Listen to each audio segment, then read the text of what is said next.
Inviting me. And yeah, my talk is called SN Unit, Scaling Down HTTP Services with Scala Native and NGINX Unit. So I will talk a bit about me. I'm Gab if you go to Discord or GitHub for Scala. I'm a computer engineer, open source contributor, one of the maintainers of the com-Liaoyi ecosystem, and I've been a big kernel engineer working with Scala professionally for the last 4 years. And yeah, so today I will talk a bit about Scala Native, NGINX Unit, which is a product from NGINX, SN Unit, the library that I wrote to connect between the two. Then I will show you just a bit how is it implemented, okay, how the library is implemented. And then I will show you a demo app I wrote just to showcase SN Unit. I wrote it for the presentation. Then I will show you at least what I think is the nice thing that are coming with this ecosystem. And then I will go to the conclusion. So, Scala Native. How many of you ever used Scala Native or know about Scala Native? Oh, wow. That's really nice. I thought that Scala Native was used by 10 people in the world, but maybe not. So what is Scala Native, first of all? Scala Native is a Scala dialect that compiles to native binaries instead of JVM bytecode. So if we are used to Scala, Scala compiles Scala code to JVM bytecode that can be run with Java with the JVM. Scala Native instead compiles to native binaries that are directly executable inside your machine without any interpreter, without any JVM, etc. So how it's built is built by using the CLang C++ toolchain to generate native binaries. So the CLang toolchain is a compiler that is split in two phases. There is one thing called front end and one thing that is the backend. The front end compiles the C++ language to an intermediate language called LLVM intermediate representation. Then this intermediate representation is then compiled to a native binary. What Scala Native does is try to fake to be C++, more or less. So it converts Scala code to this LLVM intermediate representation. Then it passes to CLang. CLang thinks it's C somehow, and it works, and it actually runs as if it was C++. So Scala Native requires a Scala C or Dotty plugin, depending if you're using Scala 2 or Scala 3, which compiles Scala sources to a bytecode called NIR. So there is yet another bytecode called NIR, which means native intermediate representation, and it's a bytecode which is somewhere at the level of abstraction between Scala code and LLVM intermediate representation. So it's somehow like a low-level Java code in binary form, let's say, and it doesn't have generics. Generics are already handled by the compiler before creating NIR. And then it requires a linking phase, which links NIR files together, performing whole program optimization. So all these NIR files that are created by the Scala C and the Dotty plugin are linked together, and then they are loaded in memory. There is a program, the Scala Native linker, that takes this intermediate representation, does a thing called whole program optimization. So it tries to optimize, since it knows everything that can be run from the main method. It optimizes, removes all the code that is not used. So it does a thing called dead code elimination. So removes all the code that is not used, and then does lowering. So it compiles down to LLVM IR. Then this LLVM IR, as I said, is passed to CLang, which compiles to object files, the same as if it was C++, and then is linked together via the linker, the native linker of the platform. So let's see a bit pros and cons, because I like, when I evaluate a technology, I like to do that. So pros: no JVM required at runtime. So JVM is still required at link time or build time, because we use the usual toolchain. You use SBT, or if you use something else like MIL or Scala CLI, and we use the Scala compiler, which is still a Java program, to build.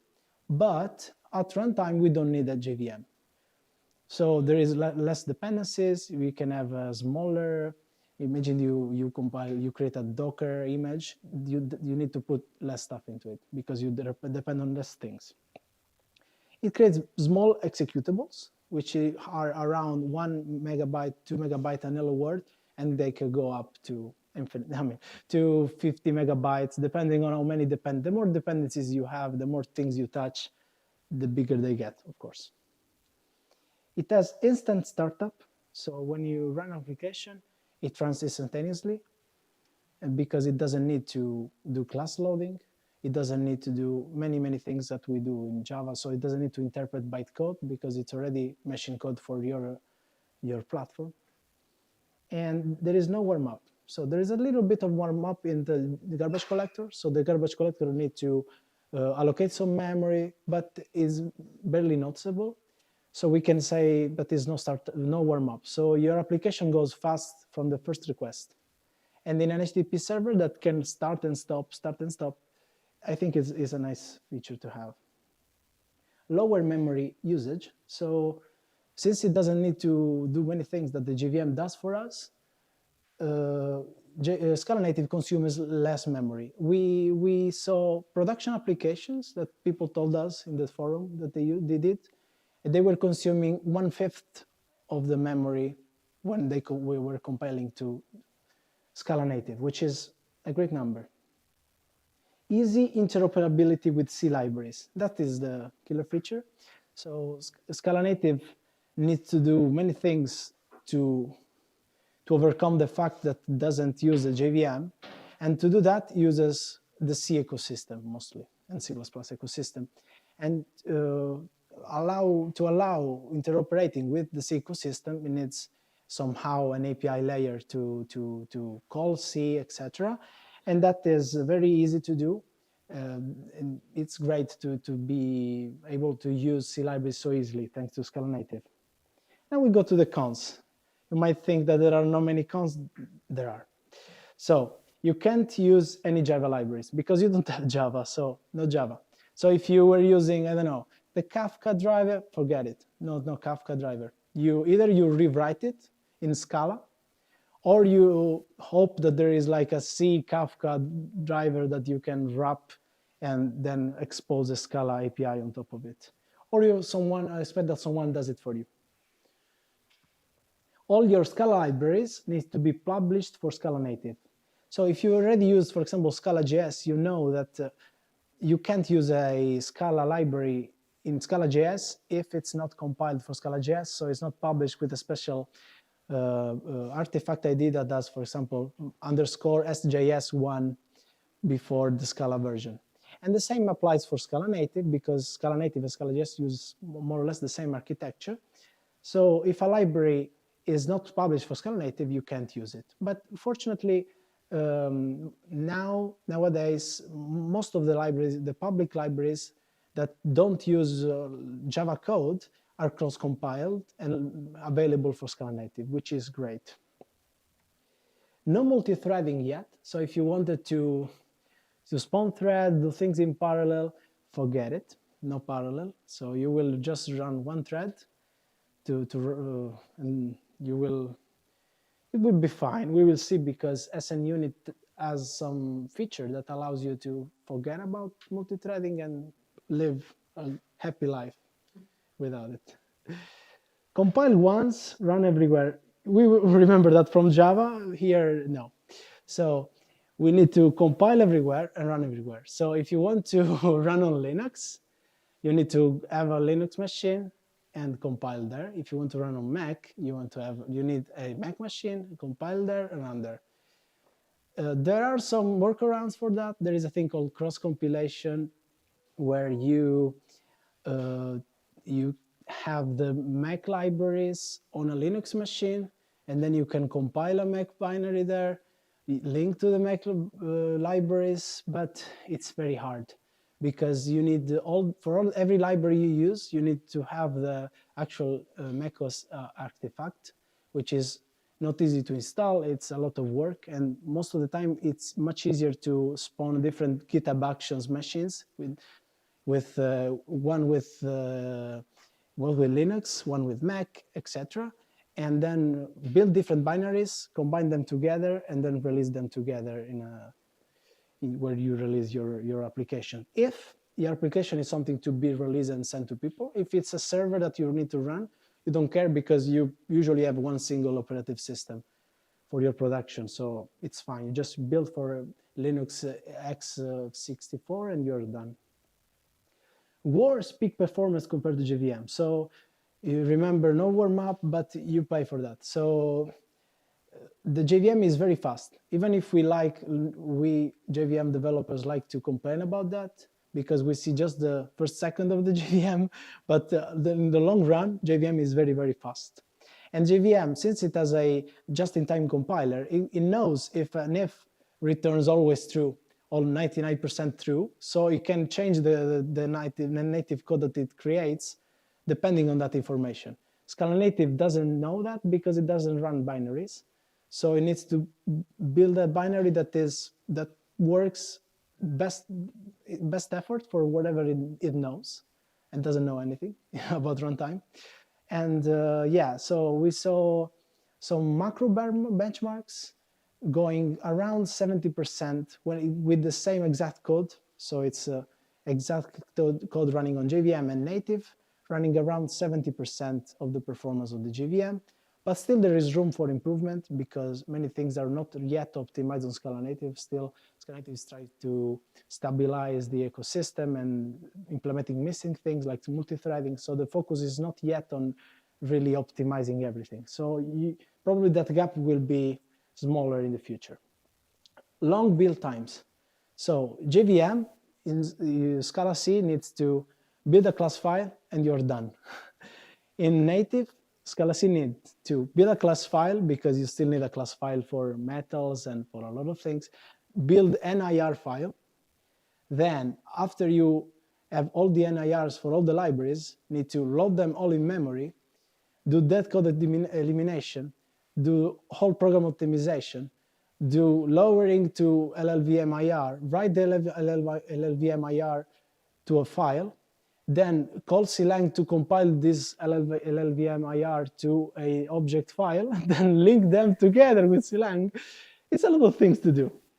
But even though it's a lot of things to do, it's acceptably fast. And you can use the trick of cross-compiling your application to JVM and native. So during development, you use JVM because it's fast and it works fine because it does the same behavior, so you don't care which one it is. Then when you are in production, in CI, you build your native binary and you ship it, and so you don't need to use Scala Native that much during development. And yeah, now I want to show you a bit just how it's looked like if someone never used Scala Native. And I have a little example, which is, yeah, very complicated. And yeah, I have a mill build file. I am a fan of mill. And I want to show you how it looks like to build a Scala Native. Oh, this is already pre-built. So let me change something. So it compiles, which is normal, like JVM. Then it does a lot of native things, and then it runs. Now, this seems to be running from Java, but I can do show native link. And this is the actual binary. And you can see that it's instantaneous.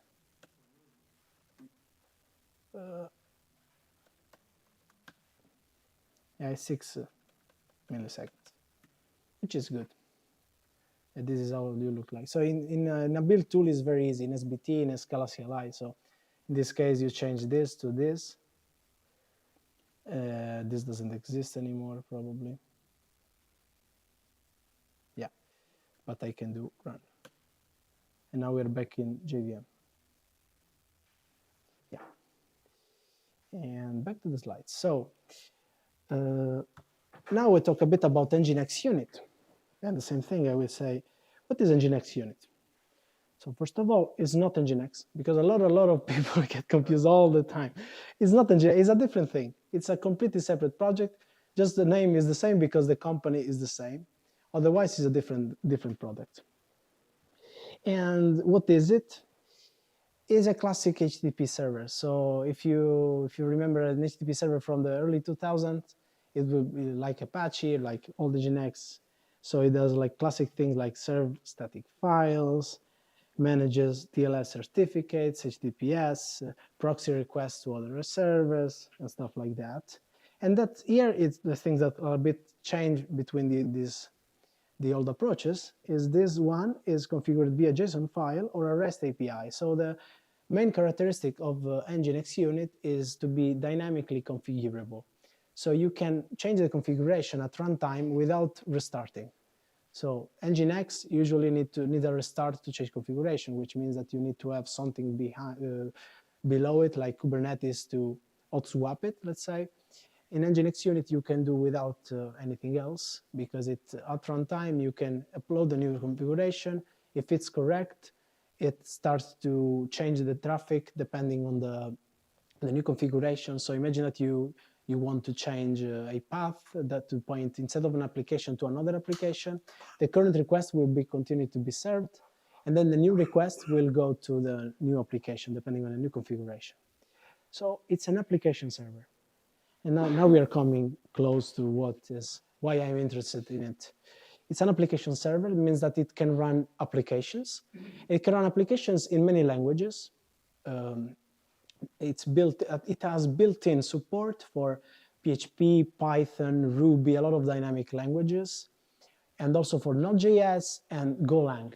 So if you know how Golang works, it seems very similar to Scala Native, because it's a language that generates native binaries. And how do they support Golang? So they have a bespoke protocol, which is based on IPC sockets and shared memory. So what they do is they build the Golang applications, linking a library from NGINX called libunit. And this library, behind some C API that is very easy to use, uses APC sockets to communicate between the main server, NGINX Unit, and your application, which is a separate process, which is run by NGINX Unit. So you provide an application, NGINX Unit knows the path, runs it, and then sends messages to it, like there is a new request, and then I have a response and responds back. But they use shared memory to avoid sending many data between NGINX Unit and the application. So imagine you have a request of 1 megabyte. We are not sending through a socket 1 megabyte. No. NGINX Unit is parsing the request, is putting in a memory region, in a shared memory region, then is sending just the pointer to that memory region to the application. The application then can read that memory, so it's zero copy data, which is great for performance. And now we're going on why it's interesting for Scala Native. It implements the HTTP stack for us. If you remember, Scala Native can't use Java, so you can't use Netty, you can't use Jetty, you can't use anything. So at the beginning of Scala Native, there wasn't any HTTP stack ready to use. Now there is. Now we have HTTP4S Ember, which implements the HTTP stack in Scala. So now this point is not needed, but still, having an HTTP stack implemented in C by NGINX, which owns like, I don't know, 80% of the traffic goes through an NGINX instance in the world, it's a very nice thing to have for Scala Native users. It provides an easy to use C API. So Scala Native allows you to call C libraries. This is an easy to use C API, so it's bread and butter. It's like, why don't you use me? And yeah, I want to use you. and I did it. So it can run multiple processes of application with load balancing.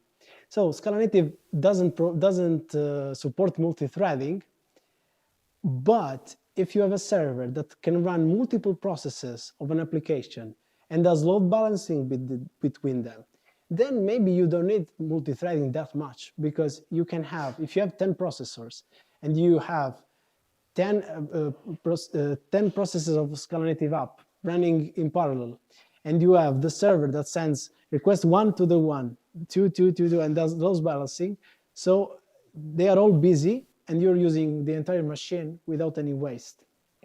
Also, you don't have a single garbage collector that maybe does a phase when it stops everything because it needs to collect data. No, you have separate processes that are independent between them. So if some of them crashes, the other are still running. If some needs to do garbage collector or it's consuming too much memory, the others are not. So independence is usually good for performance. It supports concurrency and asynchrony at application level. Still, we don't have parallelism in Scala Native, but we have asynchrony. So we can accept different requests and then answer them in a synchronous fashion. So imagine you get a request, you call the database, and you don't need to wait for the database to answer you to ask for the second request. So you can do concurrent work and process thousands of requests in parallel, in concurrently, let's say, not in parallel because we have still a single process. But still, for I/O intensive applications, it's very interesting that we can do that. Actually, it's needed to do anything performant. And NGINX Unit support that. And it's fast. So it goes around, for a C application, it goes around 100, in my machine, 150,000 requests per second. And if you ran an Ember hello world on JVM, it goes, in my machine, of course, it goes around 40,000 requests per second on an Ember JVM, warmed up. NGINX Unit on an hello world can go twice as fast, more or less. It goes 70, 75,000, 100,000 requests per second. So it's very nice that it's fast. Of course, remember that Scala Native is lower than JVM. So the more code you write, the more you're doing work, the more you're going down with a number. But still you have the benefit of fast warm up, the fact that you can restart whenever you want, the fact that you can recover from crashes faster, etc. And now I show you how it's configured. So you have here a basic JSON configuration. And it's just a JSON file with two keys. There is listeners and routes. So listeners is a map between IPs and ports to something. So here we have any IP, port 8080, pass to routes. So it means that every request needs to pass to the routes object. Routes is an array of actions, let's say. So it can have a match, which is not defined here. So it can match particular requests. For example, all requests that are GET, or all requests that have this path or starts with this path. You have a kind of a DSL to define what paths you want to match. And then you can have an action. The action in this case is share static /$URI. So what it does is shares the file that is in the static folder, and it has the file name the same as the URI of the request. So I can show you a little example of it running.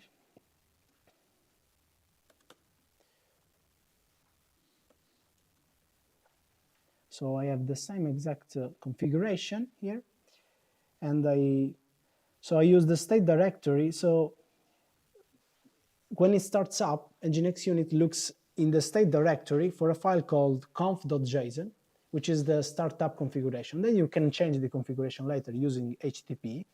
So if I start it here, like using log dev stdout, and the state directory as the current directory, and no daemon, because otherwise it starts as a daemon in the background. Now it started, And then I can try to call it, and you see that is sharing on this port 8080 this file, which is index.html in the static directory, and I can modify it, and I get the new version here. And I can also change the configuration at runtime. I can use the, let's see how I run it. Yeah, I can pass the control to set up a control API to a specific port in this case. And if I curl to this port, I can have informations about the server itself. So in this case, the server it has this config, which is the one we set. It has this status. So it has set to 0 connection, active, blah, blah, blah. And if I, for example, I call it, then it accepted 1 connection, 1 was closed, the total is 1, etc. And I can put a new configuration. Actually, I can update also parts of the configuration. So if I do config, I get the config. Then I can go to listeners, and I can see the listeners. And here, I can also update parts of it. For example, imagine that I want to serve also on port 8081. It doesn't exist, but I can do a put and pass as data. I don't remember the syntax here, probably is this, but I can pass this, let's see. So this will not work probably. Let's see if I make it work. Oh, it worked, nice. So if I do now config listeners, I need a quote. Now it's the listeners have 8080 and 8081, and now I can call 8081, and this is doing the same thing. And this didn't require any restart, and it can be done as a hot swap. And this is one of the main features of NGINX Unit. And now I go to another configuration, which is the application JSON configuration, and it's a bit different. Instead of having routes, this case that has applications, and the application is a JSON object. In this case, has one key, my app, and the value is type external and executable out. So the type external is the mode that I explained before, where you have a separate application running in a separate binary, and executable, this is the name of the file, the actual binary that is in the current directory. It's called out. And this is mostly what NGINX Unit is. Now I will go a bit on SN Unit. And so what is it, SN Unit? So it's a Scala Native library to interface with NGINX Unit. It uses the external mode, and the application runs in a separate process and uses APC and shared memory, and the communication is completely handled by libunit.a, which is this static library that is bundled together with your applications, yeah, and is a thin middle layer between your favorite HTTP Scala libraries and libunit. So this was one of the main goals of the library, because I think that creating APIs is very hard. I think that I'm very bad at it, and I don't want people to depend on me. So if I die, applications will continue to work, possibly. So I don't want to define any API. I don't want my name anywhere, if possible. So what I tried to do was to implement a lower level, so other APIs can work with it. And if you are bored, you don't want to use it anymore, or if I die, you can switch to something else, and you don't need to do any work to do that. So this is a bit of a schema. So you have your application code, that is the blue part. Then you have your favorite library, which is Tapir, HTTP4S, Cask, or something else. Then below that you have SN Unit, and below that you have libunit, which is NGINX Unit. So I show you a bit how it looks like to use it in the supported APIs. We have Tapir, which has a very nice logo. And this is a hello world using ID, which is a type where it's where the ID of T is equals T, so it's direct style HTTP server, so without any asynchrony. Here, if you use the Reddit Tapir, you will notice the normal Tapir code you're used to use. The only difference is this import, which imports the ID type. And so you can do endpoint.get in hello, in query string name, so you're getting the path /hello with a query parameter name, and you're returning a strict body, and then server logic success of ID takes the name and returns this result. So this is normal Tapir code if you used this library before. And here is the bespoke part, the part that depends on SNUnit. So you need to call the SNUnit.sync server builder to set the request handler, which is a thing of SNUnit. And then you can use the toHandler method, which converts your endpoints with server implementation to a request handler. Once you have that, you can call .build.listen, and this will hang and on a loop respond on all the requests that come to the server. But you probably don't want to use the synchronous server because you want to use Cats effect or some asynchronous stuff or asynchronous library. So there is also the Cats effect support, which is even better because you can see there is no SNUnit import here. So until line 9, it's exactly the same code you write on JVM. So just it's the code as before. I change just ID to IO, and this works the same. And then the main is the part that changes. So you have object main extends SNUnit.tapir up, which is a trait that has a single abstract method called server endpoints, which is a resource of IO of list of server endpoints in IO. So you have a resource that returns a list of endpoints, the implementations. You define that. In this case, it's resource.pure of the list of hello world because it doesn't depend on anything. Usually you depend on, I don't know, instantiating the DB object or something. And that is the only thing you need to write specifically for SNUnit. Then there is HTTP4S, which also works almost the same. So the implementation is exactly as a normal HTTP4S server if used already. And then when you go to main, you see that it uses extends SNUnit.HTTP4S up, which requires you to set the routes, which is a resource of IO HTTP app. And in this case, it's just this, which is again resource.pure. Then there is another example, which is completely on the other side of the spectrum, which is Cask. I don't know if you know the library. It's a library inspired by Flask, the Python framework. And this one doesn't have any SNUnit imports at all, or it's just the same exact code that it runs on JVM. So how does it work? It works because Cask is implemented on top on Undertow, a library for Java. So what I did was to take the APIs of Undertow and rewrite them to call the APIs of SNUnit. So I'm just swapping the layer below, and Cask doesn't notice because they behave the same. And so the server works exactly the same, at least for this example. If you exercise it more, probably you will find bugs, but this can be fixed. And then you have your own integration. So probably you're using a different HTTP library that is not supported.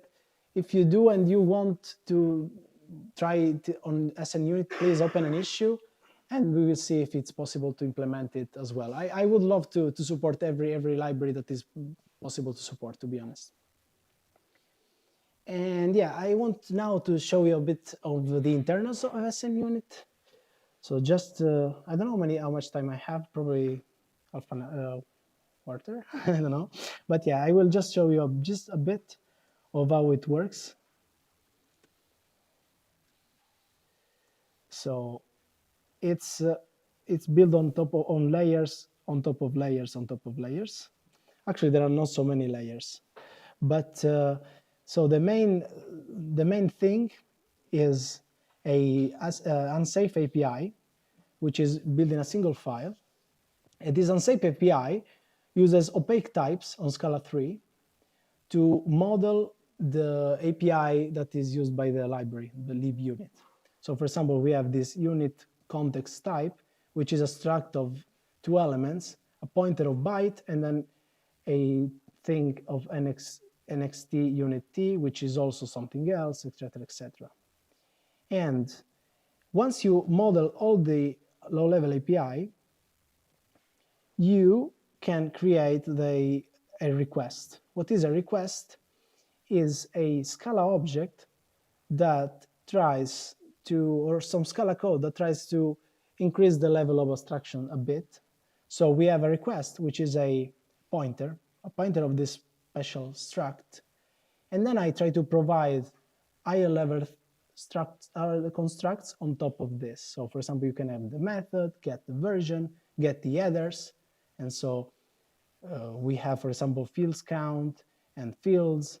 And when we can convert from C strings to Scala strings. And yeah, there is a lot of work here to make it fast, at the same time to make it work fine on the upper layer. So the upper layer is a lot of modules, and we can see one, for example, maybe HTTP4S or Tapir. Tapir is interesting. And so we have, for example, Tapir. So we have this method, toHandler. It takes the endpoint, which is a Tapir construct, and then returns an handler wrapper, which is here an abstract type because I needed to support I/O and sync style at the same time. But what I do, it's basically to try to convert back and forth between the Tapir API and whatever we do in Snunit. So imagine I want to have a Snunit server request, which is a wrapper around that pointer. So Tapir requires you to implement as def headers, and headers has as a seek of header, which is a Tapir type. So what I do, I just create the type using the whatever we have, headers length and header name, unsafe, etc. And then when I want to respond, I need to implement whatever Snunit wants. What does Snunit want? A request handler. What is a request handler? It's the most basic thing ever. So it's just a method that takes a request and does something. The only way you can support both synchronous and asynchronous things without choosing if you're using asynchronous and synchronous is using callbacks. So here I'm using a callback, so it's harder to do, but it works. It works, and the only way I could make it work actually. And so I lost it up here now. So, and then you can implement the handler request, which is actually call the Tapir code, and this Tapir code gets a request converted from SN unit to Tapir. Tapir does this thing, which is called your code. And then once you get a failure, you send a failure to SN unit. When you get a success, you send the actual response to SN unit, which is this big.send status code body headers. So just this converting back and forth, back and forth. And this is the magic. There is no magic actually.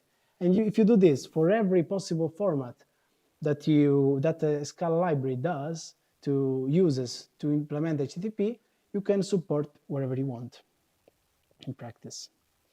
Yeah, this is one that I wanted to show you just a bit how a Scala Native library is implemented, more of it. Now we go to the demo app.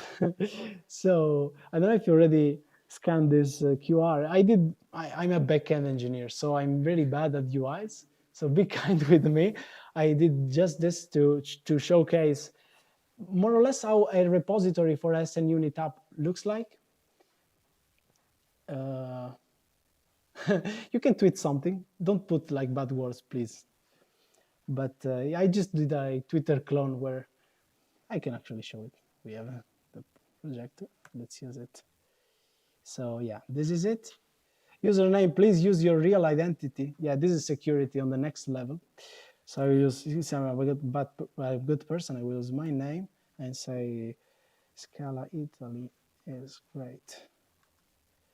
And then I will tweet, yay. It's also responsive. I mean, it tries to be. Okay. And yeah, this is running on Fly.io, which is a provider. And I will show you now how is it done. I have it here. Snunit Twitter demo. Okay, and now we will see how it looks like to write an application in SNUnit. So we'll start from the conf.json. And we said that NGINX Unit allows you to share static files, so let's use it. We say that if a path matches with API docs, or it's a JS or it's a CSS, then share the static files. So we have all the static files here, and we can share them. For example, here we have the API docs, Swagger documentation. I can show you here, I think. Yeah. For example, yeah, there is this API that exposes also an open API that we can actually see how it works. And yeah, the open API is implemented using Tapir. And so we have some layers of modules here. We have the first module, which is endpoints. And endpoints is just a list of the endpoint descriptions using Tapir. So we have an index, which is the root. And then they have get tweets and post tweet, which both return, all of them return HTML. It's not a REST API that we are used to. It's using HTMX, which is a library to build applications using just returning HTML and swapping it on the DOM without writing JavaScript. Backend developers will try everything to not write JavaScript. And so this endpoints object exposes a thing called list, which is the list of all the endpoints. Then we have an open API module, which is a main, and it doesn't run on Scala Native. It's just a Java Scala main, which calls the OpenAPI docs interpreter, passes the list of endpoints, a title and a version, and then prints lines some YAML. What I will do at build time is run this and then save the content to a file. This file is api.yaml, and then this file will be stored in a directory, which is the directory that is shared by NGINX Unit. And yeah, the file is this one. And this is generated at build time. Then we have the server, which is where most of the application lives. And as you can see, this server is cross-platform. It means that it is compiled to JVM and native at the same time. Why? For the reason of speeding up the build and running fast without problems. And so here you see most of the code. We have an entry point, which is endpoints with the logic, is the list of endpoints with the server implementation that depends on the DB and on the server, and the server depends on the DB. So let's see just real fast. DB is a trait with a method to tweet, returns a tweet, and tweets returns a non-paginated list of tweets. So imagine this if someone used it for real. And then the implementation uses a library called Porcupine, which is a skunk for SQLite. So I like this library, I wanted to use it. And the implementation is very simple. So if there is an environment variable, if it's not defined, uses the memory just for development. If it's defined, uses that SQLite file. Then it opens the file and it creates the table if it doesn't exist. And then the implementation is here. So to tweet inserts into the tweet table and then returns the ID. And then with that ID creates again the case class tweet. And tweets selects tweet ID or author and text for the tweet ordered by ID and returns that as a sequence of tweet. Very basic things. Then we have the logger. Oh, this is the best. So it's scribe.cats.io mapped to logger exported. And this is how you you write a logger. So now I can do logger.info, and it returns an IO of unit, which logs, which is really lovely. The model is, yeah, the tweet. And the server. Now the server is using Tapir, so it gets the single endpoint, for example, index, server logic success, logs that is what is doing. Actually, this is wrong. Sorry. And calls a DB to get the tweets, and then renders them using this method, which is just some pure methods to render HTML. I will just show you this. It's just Scala tags to write some HTML. For example, to render a tweet and to render add tweet, and uses this library HTMX to then modify the, depending on what the endpoint returns, it modifies the page. So imagine you can call, let's see if I can call it from the terminal just to show you how it looks like. Curl this tweet, and this returns all the tweets. If you post a tweet, this doesn't work because it's not a get, so it fails here. Says not found probably. I can do x post, and now it's failing again because the mirror messages I didn't set up. And the data is like author equals Lorenzo, and text equals Charo. Yeah, and this is returns back some HTML, and the HTML is auto-swapped by the library on the browser, so you don't require actually a reload to see the new tweets. I use another username again, blah blah, and yeah. And yeah, so we have also, then we have the modules that actually are platform specific, and there are two of them. There is SN Unit, which extends native, and this depends on my libraries and on this thing to download SQLite, because SQLite requires actually the C SQLite library to run. And Ember, which is the normal Ember you use in production probably, uses Scribe and HTTP4S Ember server and Tapir Ember. And now we can see the implementation. So we have the Ember one, that is this one, that also I added some code to share the files, because here we don't have NGINX Unit, so we need to share the files manually using normal things we are used to do in Scala. So I'm serving the same files that I serve locally with NGINX Unit, because this server is not meant for production, it's just for local usage. And then we have the SN Unit version, which is this one. So of course it's tailored for this, so it should be easy.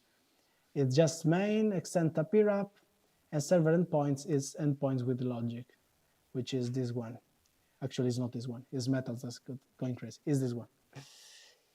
And yeah, now we'll see a bit the Docker file, which is crazy, a bit crazy, because I wanted to have a Docker file which is very minimal, so it doesn't have anything, even a single file that is not needed. It's a bit crazy, yeah. So yeah, I build everything from, so I install Java. This is a dependency of Tapir Scala Native.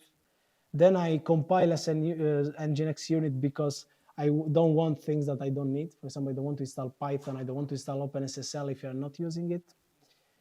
Yeah. Then I'm copying mil. Then I'm running version just to warm up a bit Docker. Then I'm building the app with release fast and thin, which takes forever. And then I'm using an image from scratch, which is an empty image, setting the work directory, copying the file in the work dir, copying unit D, which is NGINX Unit, and I need the user and group, the password D and group files, because NGINX Unit uses the concept of user. So I have a file with a single line just for the unit user. And then I create an empty directory just because otherwise unit can't function. Then I have some hacks for Fly.io because Fly.io does some crazy thing that I won't tell you now.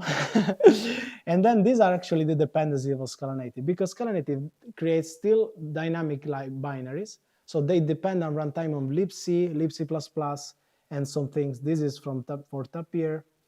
And some of them are also dependencies of NGINX Unit. So I decided to use dynamic libraries everywhere. Once you have that, you can do unit-d, no daemon, and you run it. But for Fly.io, I need to change the owner of the work.db directory because the volumes for running SQLite don't work for some reason that I won't tell you. And yeah, this makes it works on Fly.io mostly. And it's fast enough. I tried, let me try just, oh, this is not running? It is. This is the debug mode, I think. It's around 30,000 requests on SQLite, doing reads on SQLite, which is not that bad. Let's see on the server, does it work? Probably I'm going to be kicked out from Fly.io. Let's see.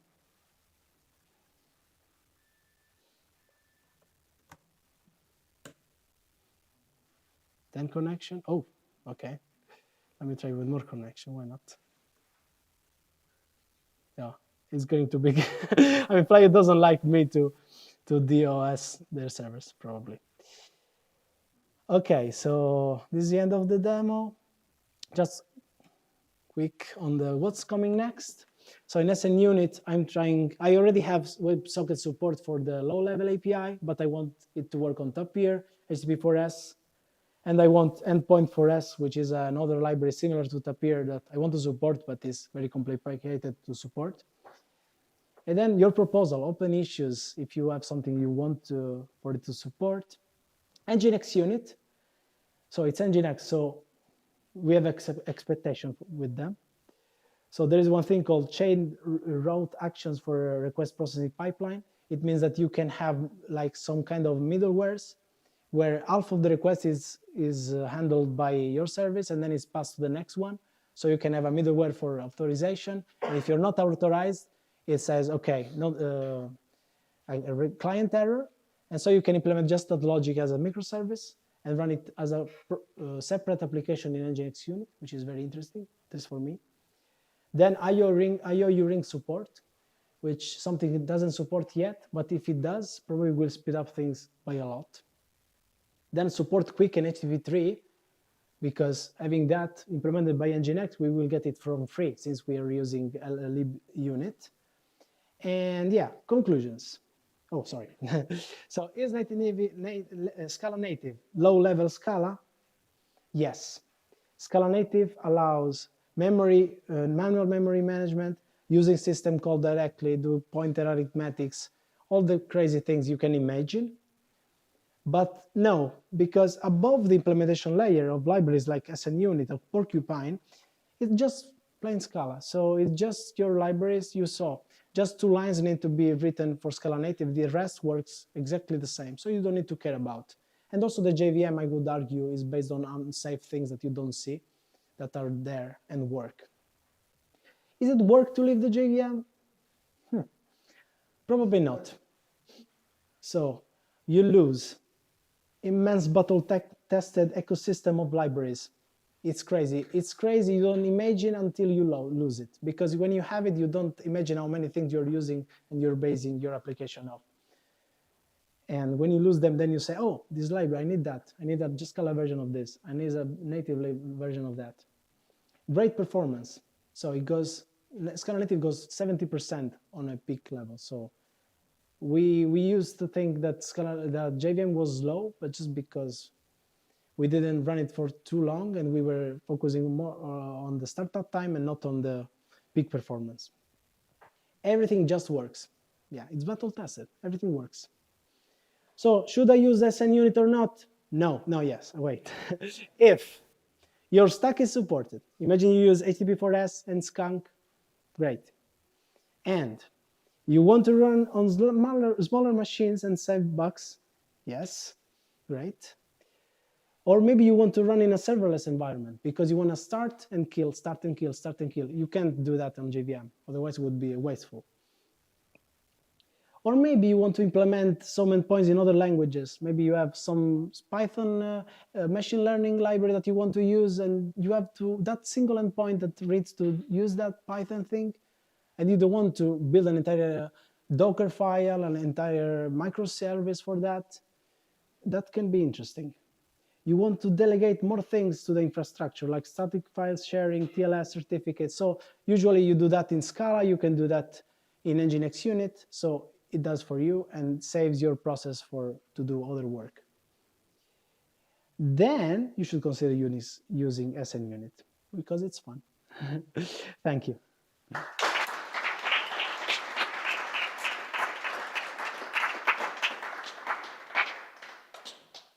So do you have any questions? Yeah. Okay, one at a time. Yeah, you asked for the first. Yeah.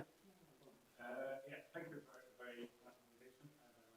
My question is, what's the practical workflow for developing with SNUnit? Because you want to start a server, do some requests, see how it works. So how do you do that without like going to the native? Or do you like start JVM endpoints? So during development, how you do? So during development, you can develop your application using Ember or using the JVM implementation for 90% of the time. So I can show you actually, because the trick is to use libraries that are cross-compiled and work the same in both platforms. So I can do, for example, mil ember.run background.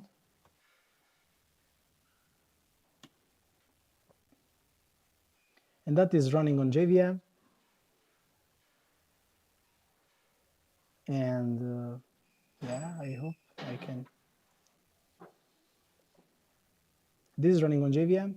So imagine that I want to change something like please use so I want to change this. I fake it and yeah. I want to put a devil here. There is no devil. Whatever. Yeah, this works. So look, it starts instantaneously because, and of course it didn't restart because life is bad. Because probably something is not working with mil. Okay, let me do, instead of run, I do run background, I do run. Okay. What? Okay, I know what's happening. It's an NGINX unit from before. It's taking space in my computer. So let me kill it because it's running in the background. Okay. Okay. So I want to change it again. Something. And no, of course, this is not running. Okay. Oh, what? Oh, that's strange. There is something that is not definitely not working. Okay. You need to smash it harder. So. Okay. This is a meal problem that I need to fix, but too many things to do in life. Yeah, there is also SBT. Yeah, that is another. Yeah, okay. Let me try to do it again. So I remove this, save, reload, and hopefully. Yeah, but whatever. You use SBT and you're fine. You don't need to suffer as I do. Yeah, for some reason it doesn't work anymore. Anyways. Yeah. So you use Java for most of the time, and then before of course going to CI, you test on native because sometimes things go wrong, as you can see, and then on CI use native. So if you stick to use just the layers above, don't use the SN unit layer, don't use it, please. You are safe. The other question? Yeah, it's more related to Scala Native than to Mm-hmm. So you cited the that code elimination, Mm-hmm. and that happens after the first compilation to the class files, even of the libraries, if I understood correctly. So my question is, if I use just a single method from an external library written in Scala Native, due to that elimination, should I expect that only that module will be embedded into the native binary? Yeah, you should. The Okay. problem is that sometimes we, by mistake, because in JVM we don't have this problem. Sometimes it happens that, imagine that you have you use a def in an object, and below, you have val something equals something else. And that is, since it's a val, it gets instantiated lazily with the object, so it brings back vector and or something, fs2, and then you bring 1 megabyte of things. And at the moment, we don't have easy tools to use to understand what is using what. So at least I couldn't use it. I mean, it's.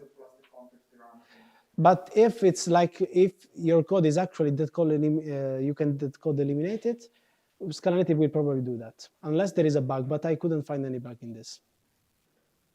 Any other questions? Okay, thank you very much.